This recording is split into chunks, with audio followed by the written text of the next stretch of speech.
More than 2 centuries later, the story of Dinah persists on the banks of official American historiography, simultaneously contested and celebrated. For traditional historians, the Oakwood incident represents only a footnote in the chronicles of slavery, an isolated case of retributive violence without greater structural meaning. For scholars of African American resistance, however, Dinah symbolizes an underground current of opposition that has always existed parallel to the most documented forms of struggle. In African American communities of South Carolina, particularly in rural areas near Charleston, Dinah's memory remains alive through oral traditions transmitted by generations.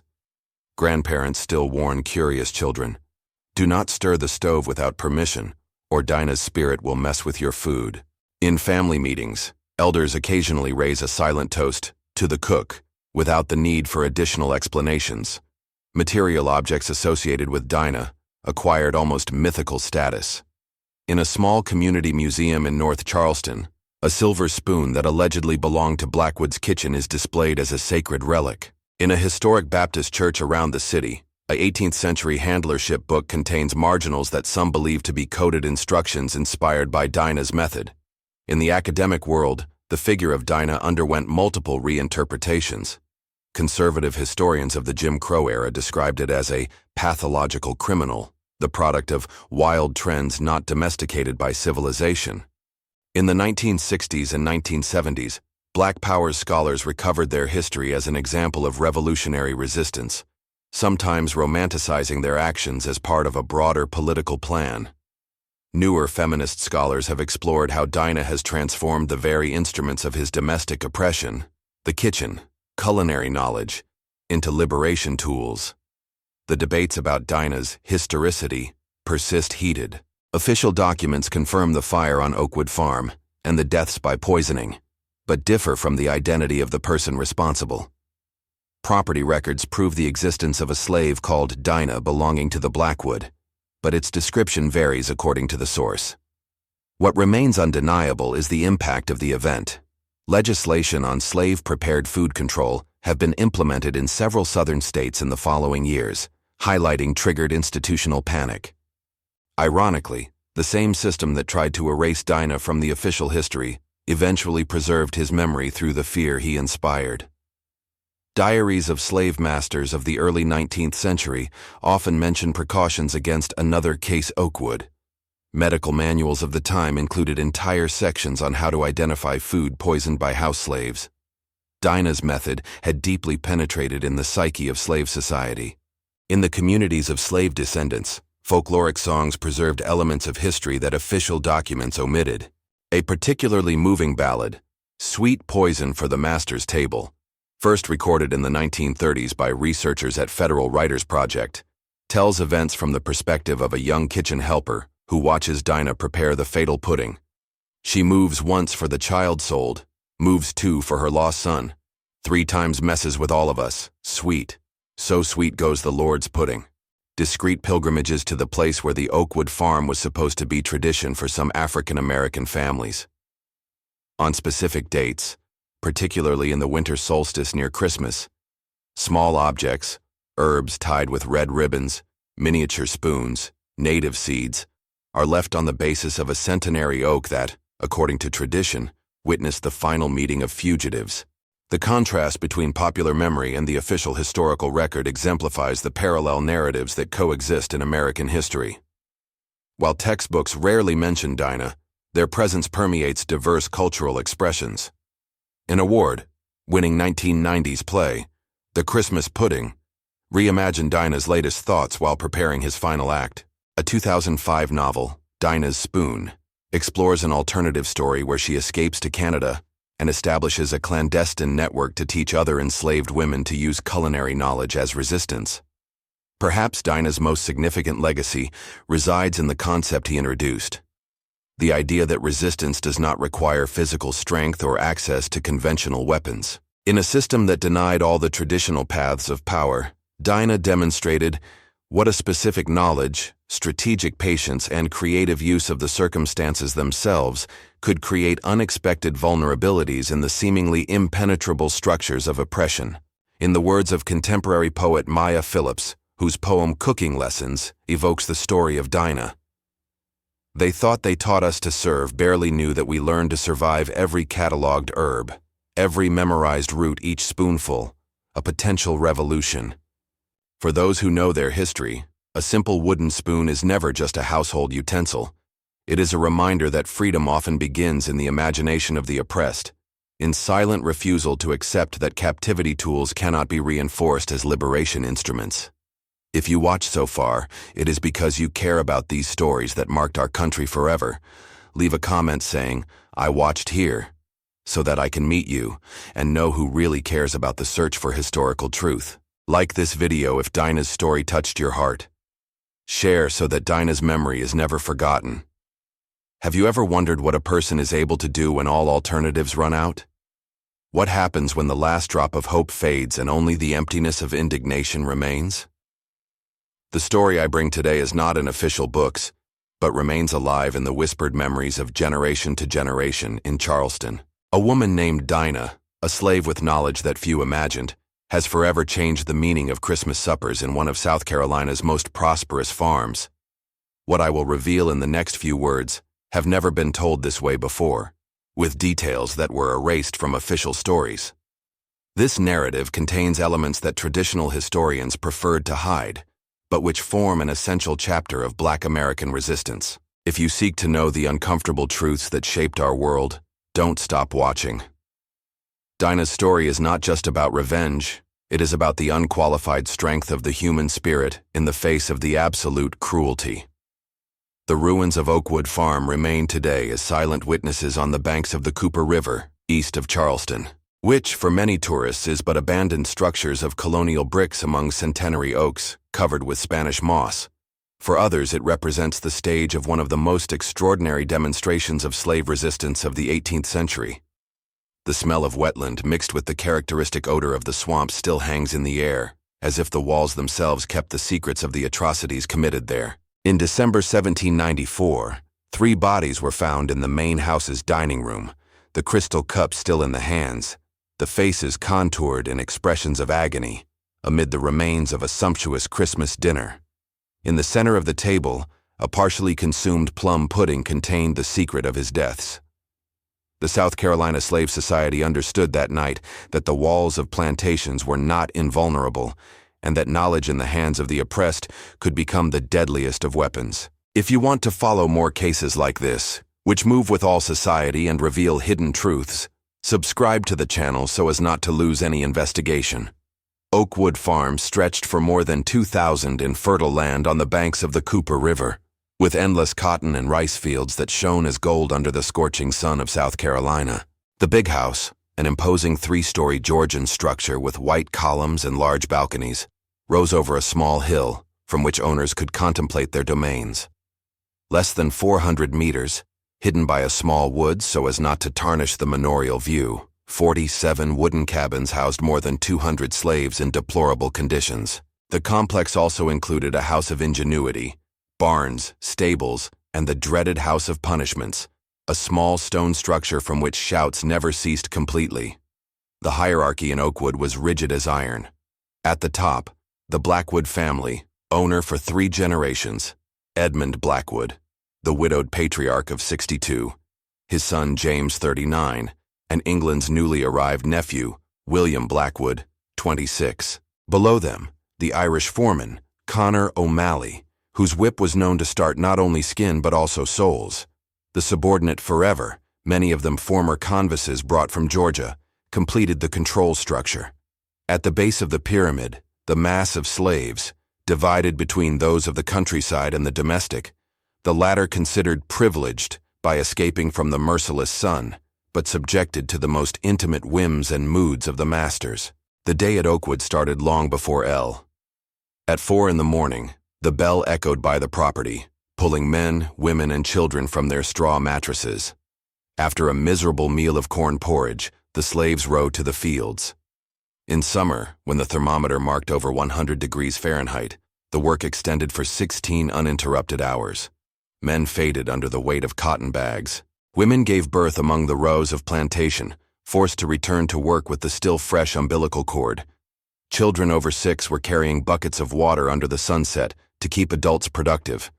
The instruments of control were as efficient as it is brutal. In addition to conventional whips, O'Malley had introduced the Persuader, a 9-pointed whip with metal fragments at the ends, iron collars with internal spikes, the shackles that prevented natural movements during sleep, the metal masks that prevented food intake during harvest. Each item had been improved to maximize production and minimize resistance. The architecture of the farm itself served on oppression.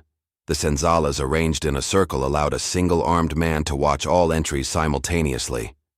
The house of punishments built with double walls to stifle the screams, but strategically localized so that the echo of pain still reaches as a warning to the ears of the others. The constant sound of the whips cutting the air mixed with the forced corner that slaves were forced to chant during work. Because, according to James Blackwood, black that sings does not conspire. The acre smell of sweat mixed with the ferrous odor of dry blood pervaded the rude cotton clothes that barely covered the mistreated bodies. At dusk, when the bell finally announced the end of the journey, exhausted faces were walking back to the senzalas under the vigilant look of the rolled hands, while the hunting dogs, specially trained Rottweilers to pursue the smell of fugitive blacks, growled at the ends of the property. That December 1794, an unusual cold for the region covered the farm with a thin layer of frost in the early hours of the morning. The elders whispered that this was a sign, an omen that something beyond human understanding was about to happen on Oakwood Farm. Amid Oakwood's organized brutality, a woman moved with a grace that challenged the circumstances. Dinah was then 3 years old, skin of the tone of polished mahogany and eyes that seemed to keep ancestral secrets. Born on the neighboring farm and sold to Blackwood after the death of her early masters, she carried with her knowledge that transcended Carolina's plantations. His grandmother, brought directly from Dahomey, had been a Vodun priestess before she was captured, and had transmitted to her granddaughter not only spiritual rituals, but also the extensive knowledge of medicinal and poisonous plants that grew both in Africa and the Americas. Dinah occupied the position of main cook of the big house, a function he had gained after the mysterious death of his predecessor. His hands created dishes that sized from the most demanding Blackwood guests. What no one noticed was how this position guaranteed access to all the spaces of the manor house. From the holds to the alcoves, from the office where the accounting books recorded the value of each black life, to the cellar where men gathered to celebrate new slave loads, no family secret remained hidden from their eyes attentive. In the fields, Dinah was revered. When the forefront were distracted, sick or whipped slaves sought their healing potions made with herbs secretly cultivated behind their cabin. On moonless nights, she was the one who drove the rituals that kept alive the connection with ancestral Africa. For whites, it was just the skilled hands and submissive behavior. For his community, he was guardian of wisdom and hopes. The confidence that Dinah inspired both worlds was his greatest asset. Edmund Blackwood was boasting of having the best black cook of all Carolina and often requested it to prepare dinners for important visitors, including the governor. On these occasions, Dinah heard conversations about escapes, suffocated rebellions, new restrictive laws, and slave prices. James Blackwood, in turn, had a habit of entering the kitchen late at night when his latest wife slept, to prove other talents of Dinah. Moments when she kept her face impassive as her spirit took refuge in places that no man could violate. The knowledge that Dinah accumulated discreetly flowed into the rest of the slave community. Sale plans were whispered in time to allow goodbye. News about slave ships captured by British authorities fed SP tenuous easts. Techniques for falsifying small diseases that avoided the worst work in the field were shared. Its vital paradox was this: the more it served at the oppressive table, the more tools you got to protect the oppressed. Leave in the comments. Never give up the truth if you believe justice must reach all the oppressed. The year 1794 on Oakwood Farm was marked by an intensification of brutality that already characterized the place. The arrival of William Blackwood from England has brought new and perverse control techniques learned in the Caribbean plantations where he had spent the last 5 years. In March, 2 slaves were found hanged in the forest. Suicides, according to official records. Assassination for insubordination, according to the whispers in the senzalas. In July, During a particularly severe heat wave, 5 children died of exhaustion in the fields, but the work was not interrupted even to collect their small bodies until dusk. August brought the reproduction season, as James Blackwood called the period when men and women were necessarily paired to generate new slaves. Dinah watched while Hannah, a girl of just 15, was repeatedly violated by different men chosen by her physical strength, hoping to produce higher copies. Hannah did not survive the 4th month of pregnancy. In September, O'Malley introduced baptism, a method by which slaves considered lazy were tied and submerged in water barrels until they were drowning, and then they were revived and returned to work. In October, the small library of Reverend Johnson, a Methodist pastor who was regularly visited the farm, was found partially burned. 3 slaves who could read were accused, even without evidence. The punishment included not only 150 lashes, but also the mutilation of the indicator fingers, to cure the temptation of reading. Dinah cleaned the infected stumps and wiped the silent tears of those men whose only crime had to seek the words that could free them. November arrived with the influenza epidemic that killed 12 slaves in a week. There were no doctors called, just orders to dig more deep pits to avoid the stench. Meanwhile, in the big house, William bragged about how the new acquisition of more 20 slaves would easily compensate for losses, how to replace broken tools. With each new atrocity, Dinah remained a silent witness, his face a mask of servitude as his interior became. The most observers would notice how their previously expressive eyes were becoming more opaque, as if a curtain came down to protect its true being. His hands, which once shaved when he heard the screams coming from the house of punishments, now remained firm. What no one noticed was the metamorphosis occurring in his spirit, not from victim to tormentor, but from observer to judge. When December arrived, bringing preparations for Christian festivities, Dinah was no longer the same woman who had started the year. Something fundamental had broken and reconstituted inside it, as a more hard and more determined fireclay. While planning the Blackwood Christmas banquet, another much older and more complex plan, he took his final shape in his mind. Dinah's transformation of passive victim to the agent of his own justice had a definitive catalyst: the murder of his son, Samuel. At the age of 20, Samuel was considered one of Oakwood's most valuable slaves. High and strong like few, he had inherited from his mother the keen intelligence, but had learned early on to hide it under a facade of simplicity. For years, Dinah had been able to protect him from the worst designations, using his influence on the big house to keep him as a stable assistant away from the fields. The tragedy began when William Blackwood, during one of his morning riders, noticed the way a young slave looked at Samuel.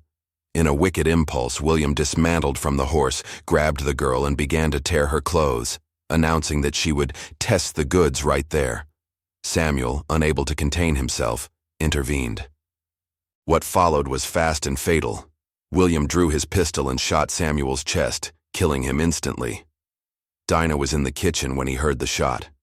Something in his maternal heart already knew even before they brought the news. When her son's body was thrown into the garbage wagon like a discarded animal, she did not pour a single tear before the whites. Instead, he washed Samuel's body with his own hands, in the silence of the night, using rose water that he had kept for special occasions. He withdrew the bullet and kept it in a small leather bag that began to carry hidden between her breasts. The ritual of mourning that followed was led in the most secret deletion of the forest adjacent to the farm. 12 slaves of trust formed a circle around the body. Dinah cut a lock of her own hair and put her into Samuel's hands. In place of the heart, he deposited a small wooden statuette that represented Legba, the guardian Orisha of the ways. Participants sang songs in tongues that they would never understand, reaffirming that Samuel's soul would find the way back to the land of ancestors. Before the body was buried, Dinah cut his own wrist and let his blood drip over his son's lips. Then, with a clear and firm voice that contrasted with the torn pain in his chest, he spoke words that made the gifts shudder. "From the blood I gave you at birth, and the blood I offer you now, I swear that before the next full moon, the men who took you from me will know the same pain. May the ancestors be my witnesses." That night, when he returned to his cabin, Dinah removed the false bottom from his belongings and removed a small package wrapped in indigo, dyed cotton fabric. Inside was a notebook made of smuggled paper over the years, where his grandmother had recorded with symbols that only Dinah understood, the knowledge of herbs they could heal or kill. The promise made about Samuel's body would be fulfilled, not as an act of uncontrolled revenge, but as carefully administered justice. If Oakwood oppressors knew layers of evil, there were also layers in the system that supported them. Edmund Blackwood, the patriarch, was considered by local standards a benevolent lord, as he rarely ordered physical punishments directly, preferring to delegate this task to keep his hands clean. His pleasure came from another kind of cruelty, the separation of families. With the coldness of an accountant, he determined which children would be sold away from their mothers, which couples would be separated by strategic sales, always calculating the maximum value that could extract from the pain of others. James Blackwood, the middle son, was the most openly sadistic. His visits to the House of Punishment were awaited with terror, as he liked to invent creative punishments for minor offenses. His favorite method was what he called impossible choice, forcing a slave to choose which family member would receive punishment for any fault. The pleasure that extracted from psychological suffering surpassed any satisfaction he could obtain with mere physical punishment. William, the youngest of the three, combined his uncle's calculating cruelty with cousin sadism, adding a new element: modernity. Newcomer from Europe with scientific ideas, considered he was a black scholar and led experiments to test limits of physical resistance and recovery capacity. His notebook contained meticulous records about how many days a slave survived with different food feed or how long he led to a cut infect under different conditions. The support structure included O'Malley, the foreman who performed orders with German efficiency and Irish creativity. Dr. Phillips, a local doctor who signed false death certificates by attributing deaths from beating to tropical fevers. The Reverend Johnson, who conveniently selected biblical passages about the obedience of the servants, and Sheriff Monroe, which guaranteed that no investigation into working conditions would ever prosper. The outer catalyst who sealed the fate of these men came in November 1794, when Edmund Blackwood announced a special Christmas dinner. Governor Harrison, known for his support for slave interests, would come with his wife to discuss new restrictions on slaves' religious activities. The party would also be the occasion to celebrate James's 40th anniversary and William's engagement with the daughter of a Charleston's important merchant, an event that would gather at the same table all those that Dinah had sworn to punish. Dinah personally witnessed preparations for the event. It was she who heard, while serving in the office, men arguing how to use the governor's influence to nullify the new British restrictions on slave trade. She was the one who served tea to the ladies as they commented on the waste that was educating blacks. And it was she who, in the kitchen, heard William explain to O'Malley her new female slave classification system by reproductive quality, in which Dinah herself was marked to be sold after the festivities of having passed the useful age. That night, staring at his fragmented reflex in the broken mirror she kept, Dinah understood that she had reached the point without return. The system would not allow partial reforms or minor improvements. The tree was rotten from the root and needed to be cut. His decision was no longer a matter of if but, when, and how. On the first Sunday of December, an event that rarely took place at Oakwood Farm took place in the central area of the complex: the public punishment of Moses, a 52-year-old slave accused of stealing a slice of ham from the pantry. In fact, everyone knew that Moses had been falsely denounced by one of the foremen who coveted Sarah, his 16-year-old daughter. The real crime of Moses had been trying to protect her from man's onslaught. Dinah was forced to witness the punishment, like all other slaves in the property. Edmund Blackwood, in a rare gesture of direct participation, announced that the example would be instructive for the whole community. Moses was tied to the trunk of punishments, his back already marked by previous punishment scars. O'Malley wielded the whip, but it was William who insisted on modifying the ritual. 50 whipping is very little for a repeat offender, he said with his British intonation. I propose a longer-lasting lesson. What followed was recorded in the memory of all present. Instead of the traditional whip, they brought an iron stream that had been left on fire until it turned red. With each blow, Moses' skin not only opened, but burned, filling the air with the odor of charred meat. At 20 blows, the old man had already passed out, but the punishment continued. When it finally ended, what was left on the back of Moses was no longer recognizable as human skin. Dinah watched everything with a look that no one could interpret. It was no hatred, no fear, not even sadness. It was a look of absolute clarity. While women ran to help Moses as soon as you retired, it remained motionless for a moment. Anyone who observed it would see the exact moment when something changed in her eyes, as if a last hesitation had been eliminated, a last question resolved. That night, as she cleaned Moses' wounds with a mixture of herbs she knew not enough to save him, Dinah made her final decision. The preparations he had been doing for weeks since Samuel's death now had a definite schedule. Christmas, the maximum celebration of the oppressors, would be the moment of their answer. When he returned to his cabin, after confirming that Moses would not survive at night, Dinah sat on the ground floor and, for the first time since his son's death, allowed himself to cry. They were not tears of despair, but of resolution. When they dried, it was transformed. The woman who had always waited for better times, who had believed in the possibility of small daily resistance, had disappeared. In its place was someone who had finally understood that certain systems cannot be renovated, they can only be destroyed. In the following days, those closest to Dinah noticed subtle changes in their behavior. His voice, always soft and submissive in the presence of whites, acquired an even sweeter, almost melodious tone. Its ever-efficient movements have become even more graceful.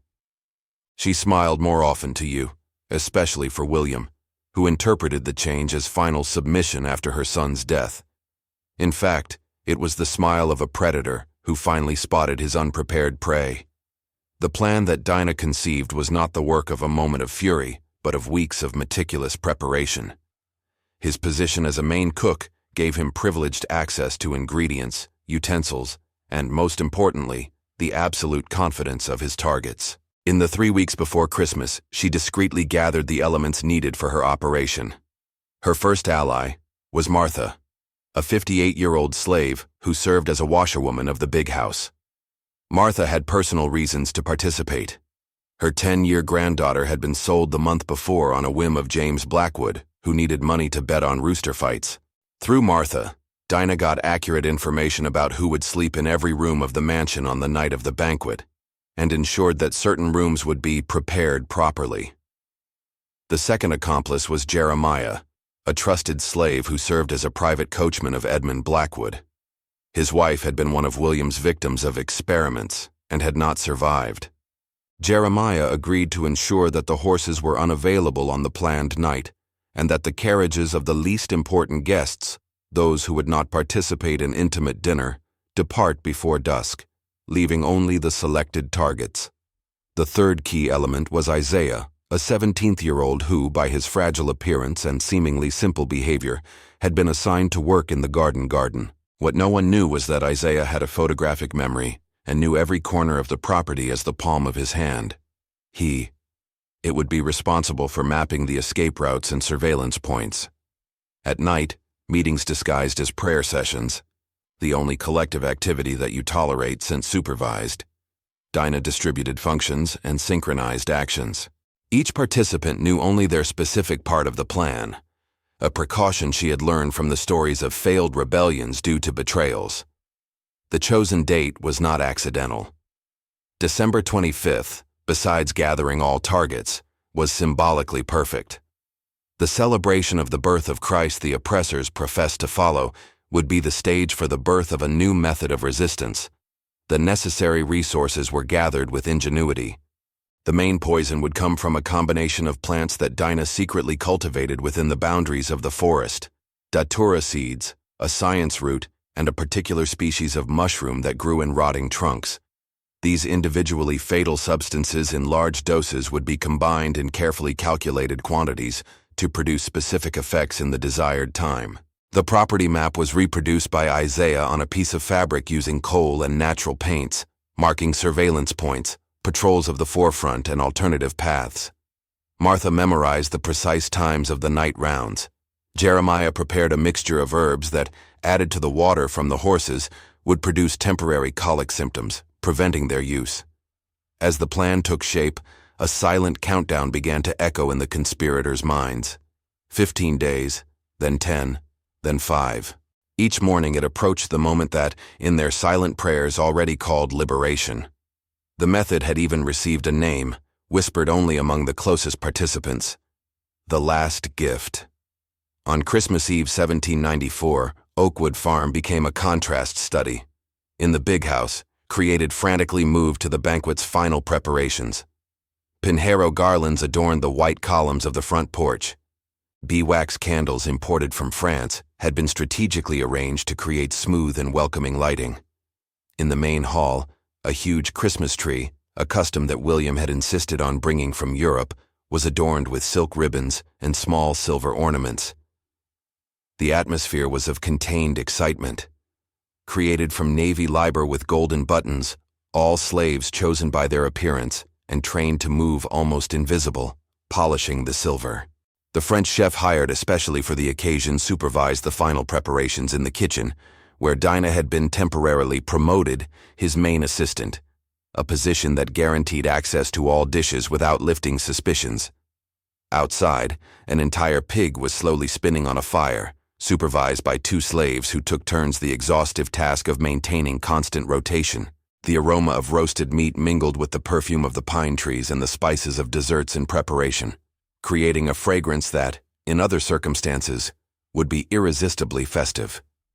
Meanwhile, in the senzalas and service areas, a silent tension hovered in the air. Plan participants moved by the rehearsed normality of experienced actors, but an attentive observer would notice the different brightness in their eyes, the way they avoided prolonged eye contact, the minimum confirmation gestures exchanged at times when they crossed their tasks.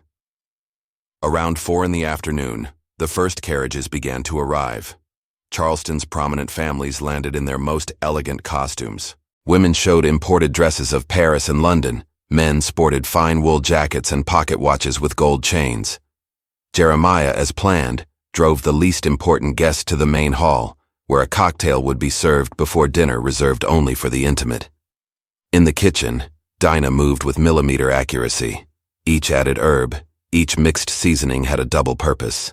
For the French chef, his deference was impeccable.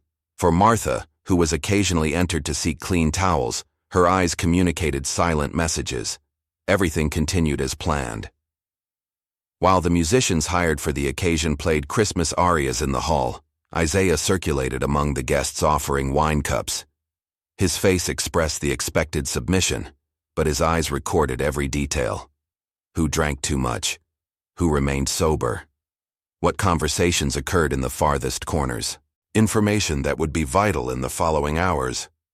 Outside, the forefront had received the night off, except O'Malley and 2 assistants who remained vigilant. Most celebrated in their own rum housing provided by Edmund Blackwood, a generosity, calculated to keep them drunk and therefore less warning at dawn.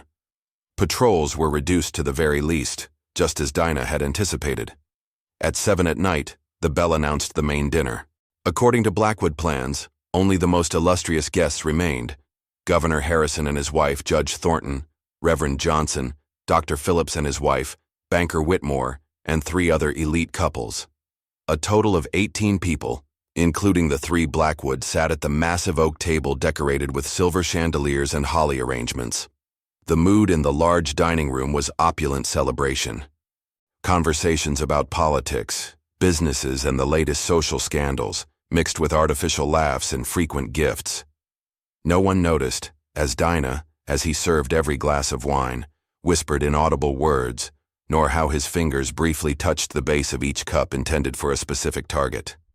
The first service consisted of fresh oysters of Charleston Bay and turtle soup, local specialties prepared with European refinement. The second brought baked duck with cherry sauce and various side dishes.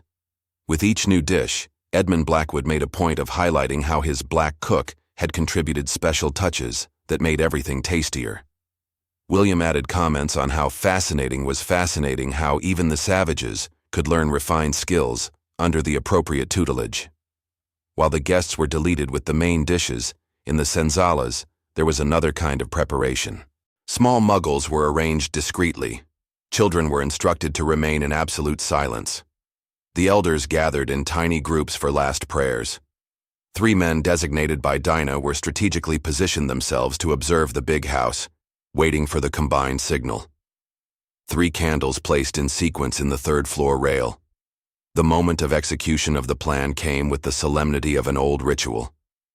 Pudding of plums, imposing in its traditional form, was brought by Dinah personally, a privilege that Edmund Blackwood granted as special recognition for his services. The whole room applauded when the flaming dessert entered, the brandy and flames creating an almost mystical aura around the plate. William, as an honorary host being celebrated by his engagement, received the privilege of serving dessert. As he cut generous portions, Dinah remained by his side, apparently to assist him, but in reality to ensure that each portion came to the correct recipient. The mixture of poisons had been calibrated individually. The 3 Blackwood would receive the most powerful dose. O'Malley, who had joined the table for a special gift, would receive a slightly different variation. For the other guests, just enough to cause temporary indisposition that would prevent any coordinated reaction. The cups were erected in a final toast. James Blackwood proposed a toast to the continuity of the natural order of things and Oakwood's prosperity. Edmund added words about the bright future of the family.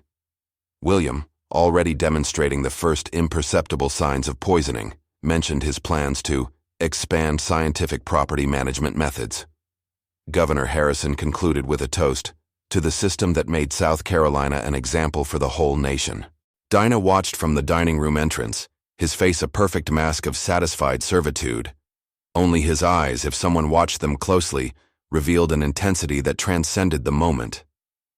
When the first spoon of the pudding touched Edmund's lips, she told silently. The poison would act on precise stages, calculated to manifest its effects only when everyone had consumed significant portions and when it was already on their way to the next phase of the plan. The first symptoms appeared when the dessert was almost completed. William, who had consumed the most, began to show difficulty articulating words. James felt a sudden sweating. Edmund took his hand to his chest, attributing discomfort to the excessive richness of the pudding. O'Malley was the first to realize that something was wrong, but his attempt to get up was prevented by a sudden dizziness that made him collapse back to the chair. The progression was exactly as Dinah had planned. First came the gradual paralysis of the limbs, then the breathing difficulty, followed by intense hallucinations, an effect of datura that made the poisoned see their worst terrors manifested before their eyes. William shouted to see dead slaves surrounding his chair. James tried to escape from imaginary whips that whippetted his body. Edmund, in a last Timo moment of lucidity, he looked straight at Dinah and understood. Amid the chaos that settled, Dinah moved with the calm of those who perform long-rehearsed steps. While the secondary guests panicked, trying to help the dying or flee, she ascended to the 3rd floor and lit the 3 candles in the window facing the senzalas, the signal to the beginning of the next phase. Before leaving the house, Dinah lastly returned to the dining room. The 3 Blackwood and O'Malley lay agonizing, their bodies circumvented in grotesque positions, their faces frozen in expressions of absolute terror. For each, she had a final word, whispered in the ear. For Edmund, the name of each family he had separated over the years. For James, a detailed description of the suffering he had inflicted on so many. For William, simply the name of his son, Samuel, repeated 3 times. For O'Malley, nothing but a look of absolute contempt. When he left the big house, the first flames were already starting to spread through the upper rooms. Part of the plan performed by Martha, who had strategically positioned candles near curtains in specific rooms. Fire was not intended to kill, but to create confusion and destroy evidence. The resulting chaos would guarantee precious time for the final phase of the plan. In the senzalas, the movement had already begun. Isaiah drove small groups through predetermined routes that avoided the few foremen still in service. Jeremiah had sabotaged the weapons held in the tools shed, removing rifle rinners and diluting the gunpowder with sand. The operation continued with the accuracy of a watch mechanism. Dinah led the final ritual in the heart of the forest, 3 miles from the fire ownership. In a small clearing illuminated only by the crescent moon and 3 strategically positioned torches, 217 souls, all Oakwood slaves who had survived that night, gathered in a silent circle. In the center of the clearing, Dinah lit a bonfire using twigs that each person had brought with them, a symbol of collective contribution to communal liberation. When the flames reached sufficient height, she removed from her muggle the objects that defined her existence in Oakwood: the cook apron, a scarf used to hide her hair in the presence of you, and the silver spoon that Edmund Blackwood had given her as gift after a dinner particularly praised by the governor. "These objects do not define us," his voice resonated clear in the night. "We are not what they did. We are what we chose to be from tonight." One by one, the others began to bring their own captivity symbols: broken chains, whip remains, agricultural tools, recorded identifications. Each item was thrown into fire, accompanied by a name, the real name of each person, not the one imposed by the masters, but the African name that many had preserved only in memory for decades. As the fire consumed the symbols of slavery, Dinah drew on the ground with ashes and coal a rudimentary map. His plan didn't end with the escape. That would just be to exchange one captive form for another. True liberation required coordinated movement, strategic division, and a safe destination. "We will divide into 7 groups," explained, pointing to different routes on the map. "Each group will follow a distinct path. 3 roam around groups to the north, towards the dismal swamps, where free black communities have existed for generations. 2 groups will go west, to the mountains where the Cherokee offered refuge in the past. A small group of volunteers with sea knowledge will try to reach the port of Georgetown, where occasionally English ships accept fugitives as crew. The last group, those who cannot make long journeys, the very young, the elderly, the wounded, will remain hidden in the ridge limestone caves until safe." Each group received specific instructions, leaders were designated, passwords were created for future meetings. The organization accurately revealed that Dinah had planned beyond immediate revenge, had conceived a true exodus. While the dawn advanced, internal tensions inevitably emerged. Some questioned the need to separate, others feared the unknown more than family captivity. An elderly woman expressed doubts about leaving the place where her children were buried. A young man suggested that they should have killed all whites, not just the leaders. Dinah heard every concern about respect. "There is no freedom without fear," he finally answered. "But for the first time, this fear is ours to feel, not imposed by others. For the first time, the risk we run is for our choice, not by the command of others. Once we walk forward as people, not as properties." When the sky began to lighten in the east, the separation ritual began. Families embraced knowing that they could never meet again. Friends of decades exchanged small objects as memories. Promises were made for future meetings in predetermined places, although everyone knew that many of these promises would never be fulfilled. The news of what had happened on Oakwood Farm spread throughout South Carolina with the speed of a fire in the dry field. The first official report came 3 days later, when Sheriff Monroe finally managed to organize an entourage to investigate what was initially believed to be just an accidental fire. What they found was far beyond their worst expectations. The letter he sent to the interim governor, Harrison had been one of those who suffered severe indisposition on the fateful night, described the scene in terms that tried to mask the horror. "The main residence is significantly damaged by fire, although the stone structures remain intact. In the dining room, we located the bodies of the Blackwood brothers and Mr. O'Malley's smoke asphyxia. Facial expressions of the deceased indicate extreme suffering before death. The answer came with extraordinary speed.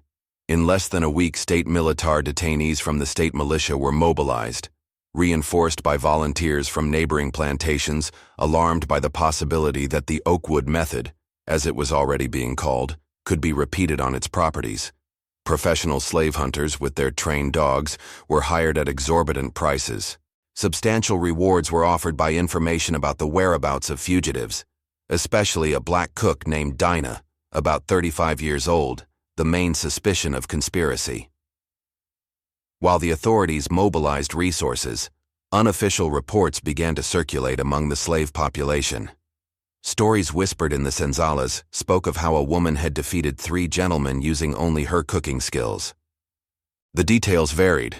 In some versions, Dinah had used African magic. In others, it had poisoned not only the pudding, but all the food served over the months, in small doses that culminated in fatal Christmas. Fear spread between the proprietary class. Families that had been generations to blindly trust their domestic slaves began to examine each meal with suspicion. Some have reached the extreme of forcing slaves to prove each dish before consuming it. Others dismissed old cooks, replacing them with newly arrived Europeans. A Charleston merchant recorded in his diary, "A new fear permeates our society. The enemy is no longer just among us, but now we know that it can reach us at the most intimate moment, during the family meal itself." As January 1795 advanced, reports of similar incidents began to emerge. In a plantation near Savannah, the owner and his wife mysteriously sick after a dinner prepared by a newly admitted slave. In Richmond, an entire family had symptoms of poisoning after consuming prepared bread in the senzala kitchen. In Virginia, a slave owner suddenly died after drinking wine served by his 20-year-old chamberlain. Although many of these cases were probably coincidences or common diseases interpreted through the panic lens, the psychological effect was deep. Dinah's method, the use of domestic knowledge as a weapon, had exposed a fundamental vulnerability in the slave system: the absolute dependence of lords in relation to those who oppressed the most basic needs of daily life. In March 1795, the governor of South Carolina issued a proclamation officializing what was already common practice. Any slave suspected of knowing poisonous plants or practicing traditional African medicine should be immediately sold out of state, or, in cases considered dangerous, permanently removed from society. The kitchens of the big houses began to be watched by armed men during the preparation of meals. The simple act of cooking had become potentially subversive activity. The hunt for Dinah and the other Oakwood fugitives intensified as winter gave way to spring. The new governor of South Carolina, under intense pressure from landowners, allocated unprecedented resources for the operation. Detachments of the state militia, reinforced by mercenaries and professional slave hunters, Vascu. They systematically lifted each area suspected of sheltering fugitives.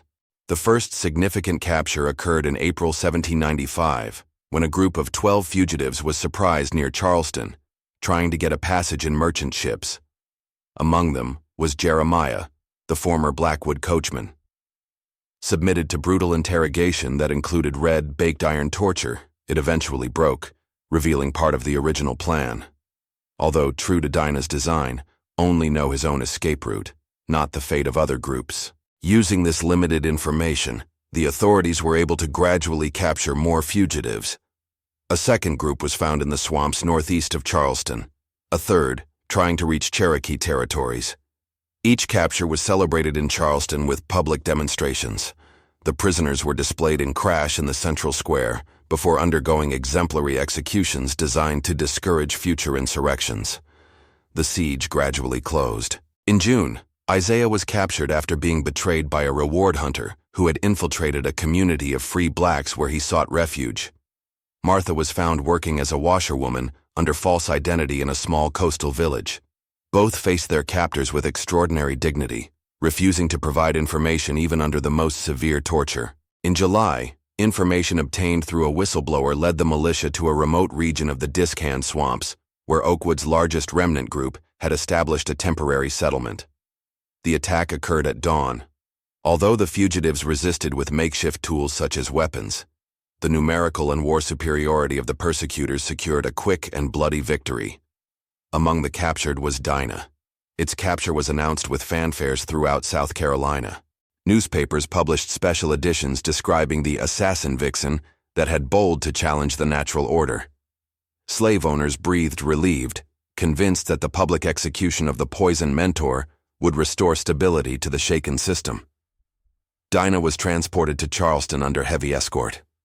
Thousands gathered to see the prisoner when she was landed in Porto and taken in a cage opened by the streets to the central arrest.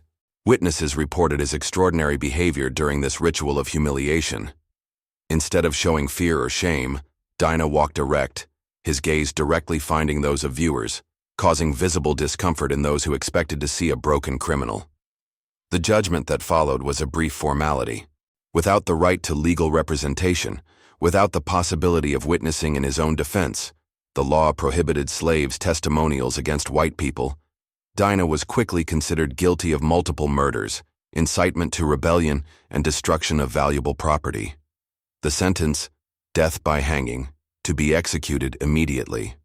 On the morning of July 13, 1795, an estimated crowd of more than 5,000 people gathered in Charleston's main square to witness the execution.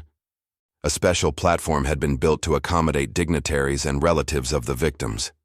Ministers of various denominations attended to denounce the sin of rebellion and reaffirm the divine order that designates each one to place. When Dinah was led to the eventual, an unexpected silence fell on the crowd. Those close enough noted that, contrary to the protocol, it had not been gagged, a deliberate decision from the authorities, who hoped that supplications for mercy would reinforce the impression of restored authority. Instead, Dinah used his final moments to pronounce words that would be repeated in whispers for generations. "You can take my body, but what I planted is already growing in places you will never reach. What I did for my son Samuel, others will do for your children. Your dishes will never be safe. Your sounds will never be quiet." Before he could continue, the executioner, alarmed with the visible effect of his words in the crowd, triggered the trapdoor. Dinah's body fell, but witnesses reported a disturbing phenomenon. His eyes remained open, fixed toward the governor's residence, and his lips seemed bowed in a serene smile until the last moment. By order of the authorities, his body was left exposed for 3 days as a warning before being burned and the ashes dispersed at sea, exceptional measures designed to prevent his grave from becoming a place of pilgrimage. The official message was clear. The order had been restored, justice had prevailed, the natural hierarchy had been reaffirmed. Reality, however, was much more complex. In the following months and years, the Oakwood method inspired dozens of similar attempts throughout the South Slavocrat. New laws were specifically promulgated to control slave access to potentially dangerous culinary ingredients. Plantations' administration manuals began to include entire chapters on food security. The fundamental confidence that allowed the daily functioning of the system had been hopelessly shaken.